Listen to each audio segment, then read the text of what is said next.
12월 10일 금요일 초대교회로 떠나는 여행, 여러분의 성경 가이드 문찬호 목사입니다. 오늘 함께 읽을 본문은 요한일서 1장에서 5장인데요. 빛 대신 주님의 빛내리 사랑. 서신을 쓰고 있는 사람은 우리가 잘 아는 요한 사도입니다. 요한복음과 요한 1서, 2서, 3서 그리고 요한 계시록의 저자이죠. 사도 요한은 이 편지를 받는 사람들에게 나의 자녀들아, 때로는 아이들아, 때로 형제들아 라는 표현을 했습니다. 그러므로 수신자는 사도 요한과 아주 좋은 관계를 가지고 있는, 다시 말해서 진리 안에서 사랑을 실천하는 친근한 성도들 또는 제자들인 것으로 추정이 됩니다. 그들에게 요한 1서는 크게 세 가지를 강조하고 있는데, 첫 번째, 하나님과 우리 사이의 관계를 깨뜨리는 죄를 항상 조심하라는 것입니다.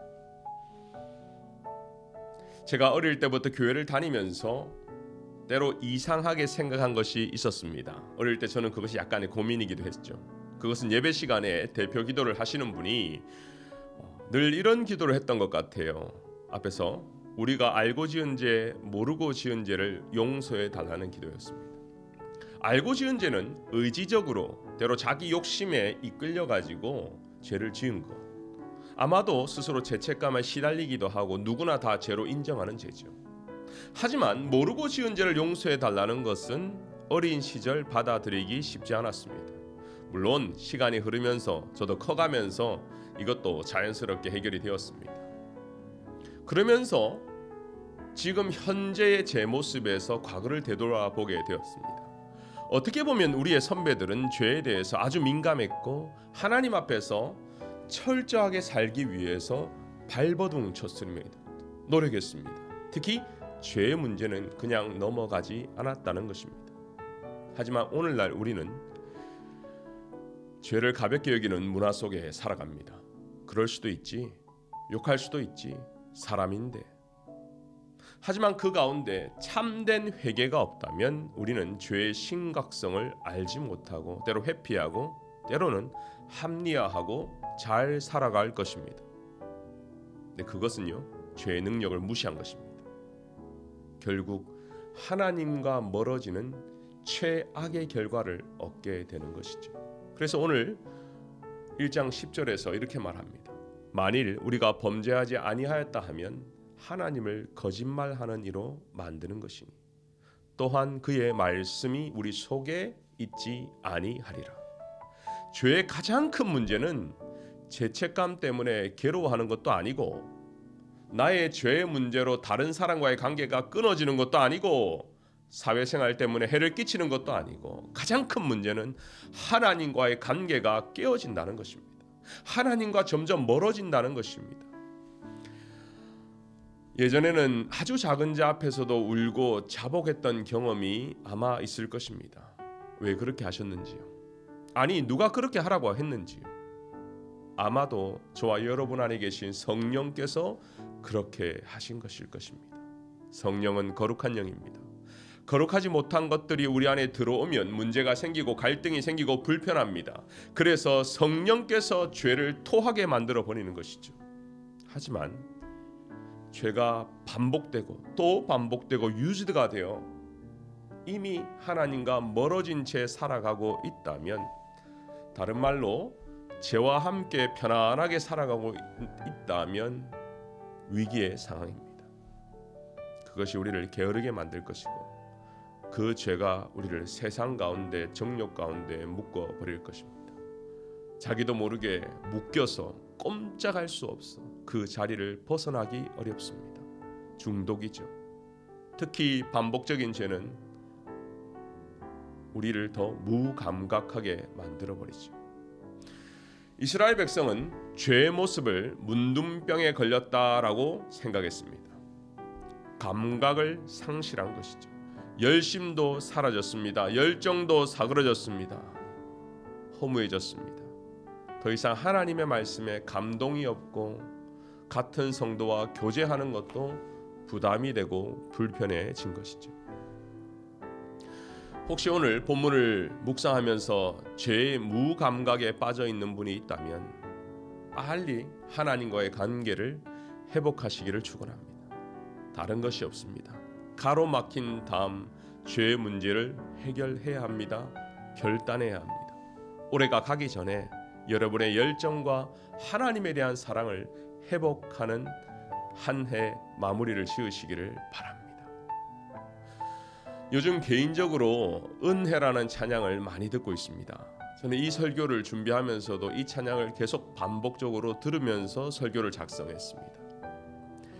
내가 누려왔던 모든 것들이, 내가 지나왔던 모든 시간이, 내가 걸어왔던 모든 순간이 당연한 것이 아니라 은혜였소.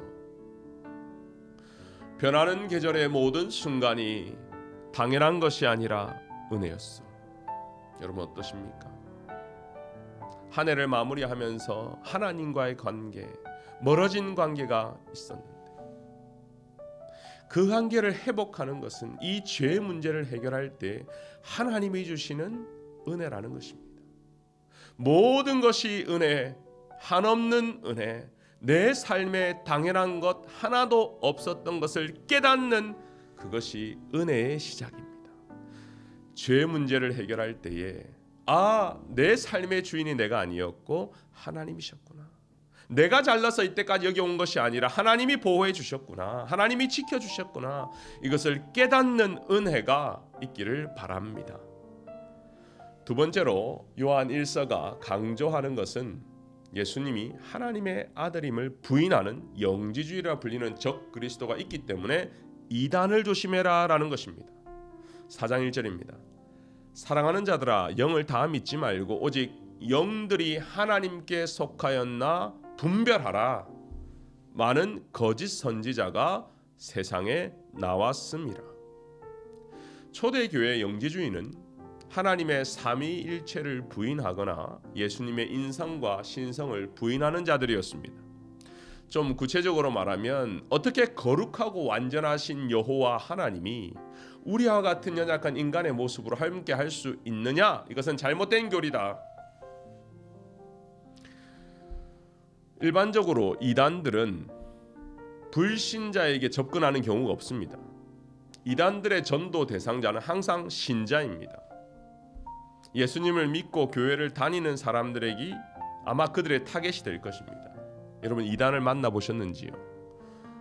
저는 한국이나 때로 이 이민 사회에서도 신천지를 만나본 경험이 있습니다.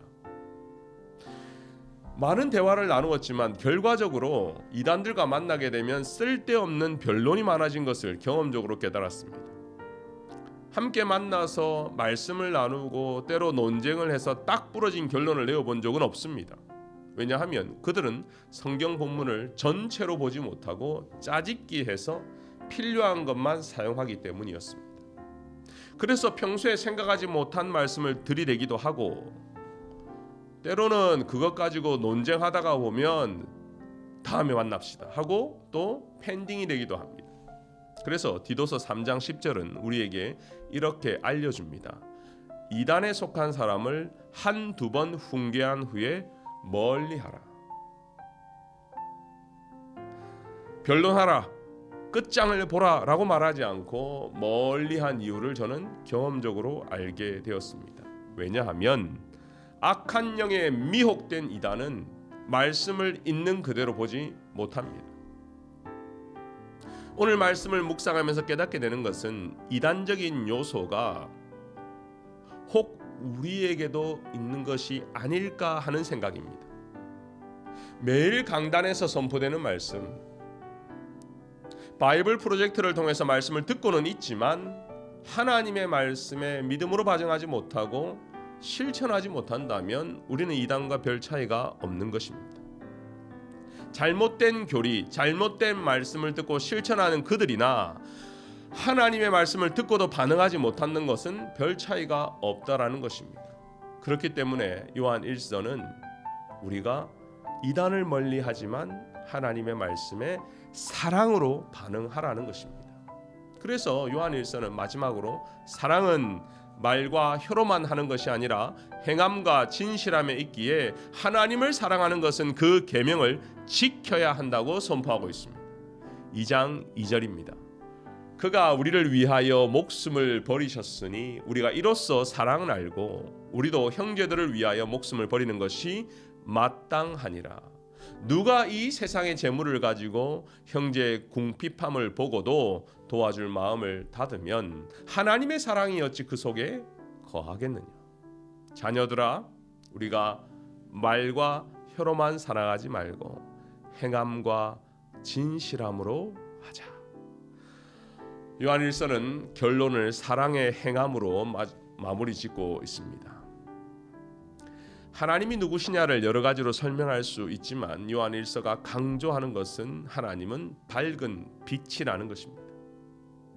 그렇기 때문에 어두움을 싫어하시며 그 또한 사랑이시기 때문에 사랑의 빛으로 오신 그분께서 우리를 구원하셨다는 것, 이것이 성탄입니다. 우리가 그에게서 듣고 너에게 전하는 소식은 이것이니 곧 빛이시라. 누가요? 하나님은 빛이시라. 그에게는 어둠이 조금도 없으시다. 빛은 비출 때에 사랑이라는 실천으로 비추는 것입니다. 우리 교회 이름은 감사하게도 빛내리 교회입니다. 우리가 빛 대신 하나님의 사랑을 받고 있음을 늘 경험하고 계시죠. 이것을 깨닫게 되면 은혜요, 이것을 누리게 되면 우리는 빛 대신 하나님의 자녀, 빛내리 교회 성도가 되는 것입니다. 한 해를 마무리하면서 내가 도와줘야 될 성도가 기억이 나거나 내가 받은 은혜를 흘러보내야 될 성도가 있다면 여러분 미루지 마시기 바랍니다. 실천하시기 바랍니다. 축복하시기 바랍니다. 만나기를 바랍니다. 그렇게 행동하고 실천할 때에 하나님이 함께 하심, 하나님의 살아계심을 모두가 누릴 수 있는 것입니다. 함께 기도하겠습니다.